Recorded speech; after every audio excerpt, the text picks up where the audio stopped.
Namaste everyone. Welcome to Shloka Chat with Yeshu. Today we'll be learning Lalita Pancharatnam. Lalita Pancharatnam, as the name says, Lalita it is dedicated to Devi Lalitambika.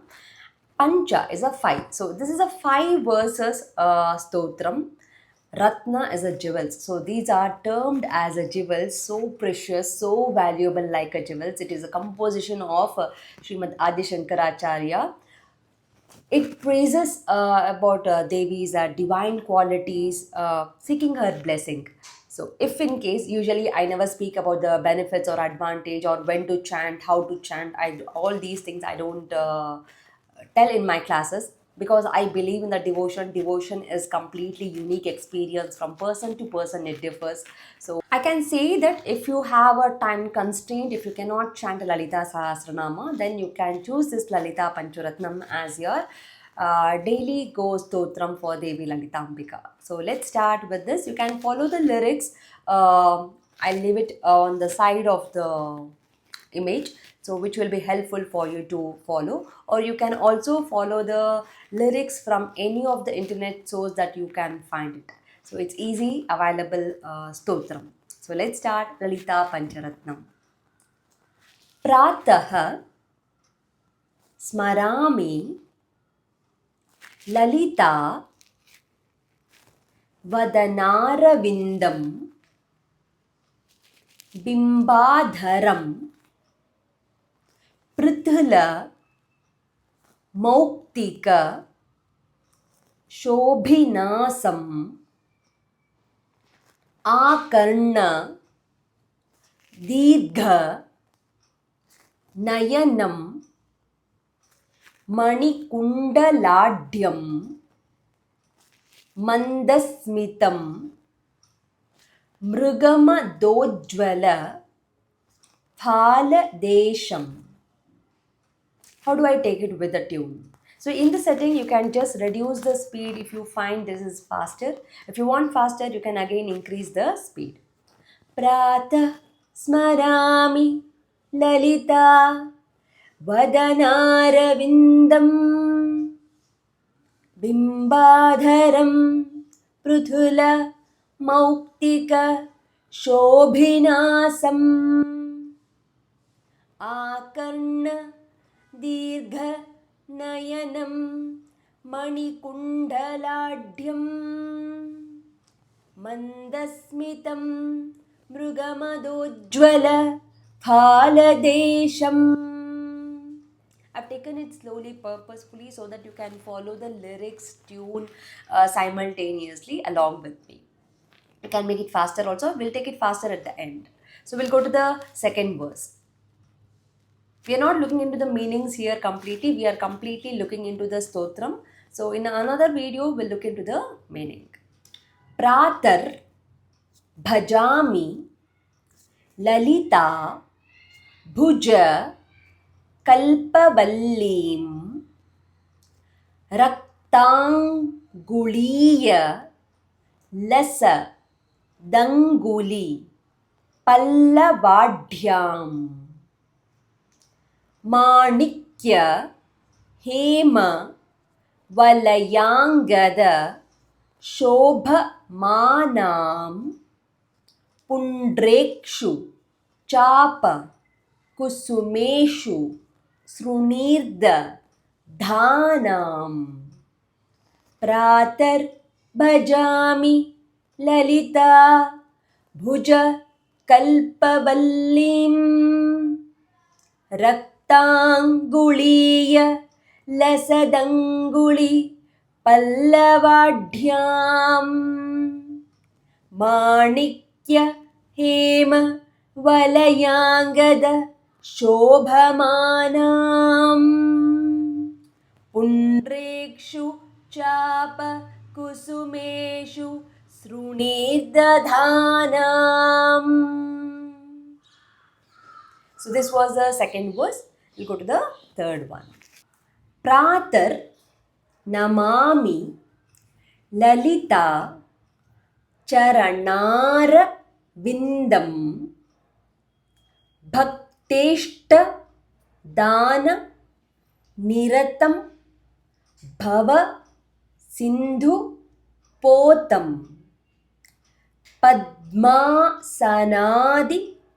सुरनायक पूजनीयं पद्माङ्कुश ध्वज सुदर्शन लाञ्छनाढ्यम् प्रातर्नमामि ललिता चरणारविन्दम् भक्तेष्टदाननिरतं भव सिन्धुपोतम् पद्मासनादि सुरनायक पूजनीयं पद्माङ्कुश ध्वज सुदर्शन लाञ्छनाढ्यम्. We'll go to the fourth one. प्रातः स्तुवे परशिवां ललितां भवानीं त्रय्यन्त वेद्य विभवां करुणा नवद्यां विश्वस्य सृष्ट विलय स्थिति हेतु भूतां विद्येश्वरीं. Sometimes here we can also see Vishweshwarim, Nigama, Vagma, Manasati, Duram. Pratah स्तुवे परशिवां ललितां भवानीं त्रय्यन्तवेद्य विभवां करुणा नवद्यां विश्वस्य सृष्ट विलय स्थिति हेतु भूतां विश्वेश्वरीं निगम वाग्म मनसातिदूराम्.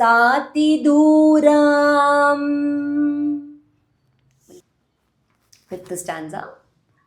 प्रातर वदामि ललिते तव पुण्य नाम कामेश्वरीति कमलेति महेश्वरीति श्रीशाम्भवीति जगतां जननी परेति वाग्देवतेति वचसा त्रिपुरेश्वरीति प्रातर्वदामि ललिते तव पुण्यनामा कामेश्वरीति कमलेति महेश्वरीति श्रीशाम्भवीति जगतां जननी परेति वाग्देवतेति वचसा त्रिपुरेश्वरीति. Let's learn the sixth and the last stanza. यह श्लोक पंचकमिदं ललिताम्बिकायाः सौभाग्यदं सुललितं पठति प्रभाते तस्मै ददाति ललिता झटिति प्रसन्ना विद्यां श्रियं विमल सौख्यमनन्त सौख्यम अनंत all together सौख्यमनंत कीर्तिम. We'll take it with a tune. यह श्लोक पंचक मिदं ललिताम्बिकायाः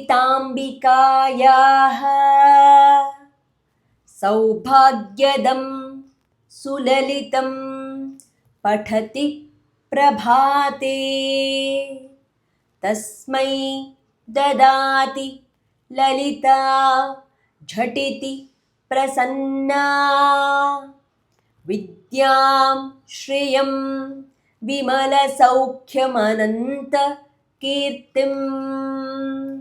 At the end you would say iti Shri Lalita Pancharatnam. So this was the shloka. We'll take it with the tune now.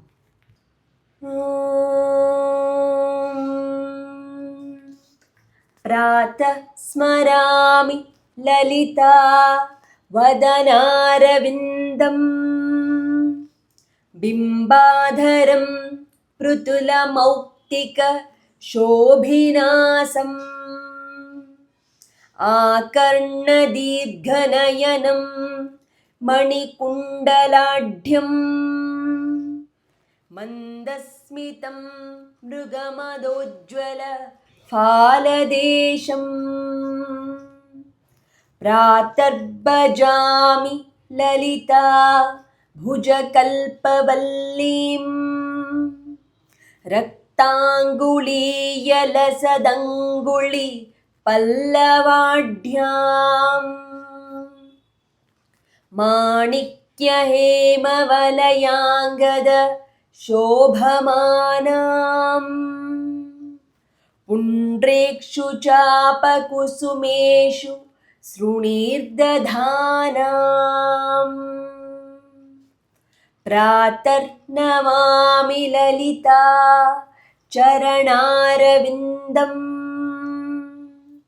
भक्तेष्टदाननिरतं भवसिन्धुपोतम् पद्मासनादिसुरनायक पूजनीयम् पद्माङ्कुशध्वजः सुदर्शन लाञ्छनाढ्यम् प्रातस्तुवे परशिवां ललितां भवानीं त्रय्यन्तवेद्यविभवां करुणानवद्यां विश्वस्य सृष्टविलयस्थिति हेतुभूतां विश्वेश्वरीं निगमवाग्म मनसातिदूराम् प्रातर्वदामि ललिते तव पुण्यनामा कामेश्वरीति कमलेति महेश्वरीति श्रीशाम्भवीति जगतां जननी परेति वाग्देवतेति वचसा त्रिपुरेश्वरीति यः श्लोकपञ्चकमिदं ललिताम्बिकायाः सौभाग्यदं सुललितं पठति प्रभाते तस्मै ददाति ललिता झटिति प्रसन्ना विद्यां श्रियां विमलसौख्यमनन्तकीर्तिम्.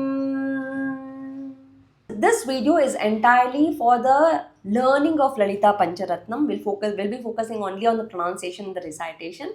And the tune that I have chosen is a simple one. So it is as per my comfortable. So if you are comfortable with a different singing style or a chanting style, please feel free to adapt that new chanting style or any chanting style, singing style that is comfortable to you.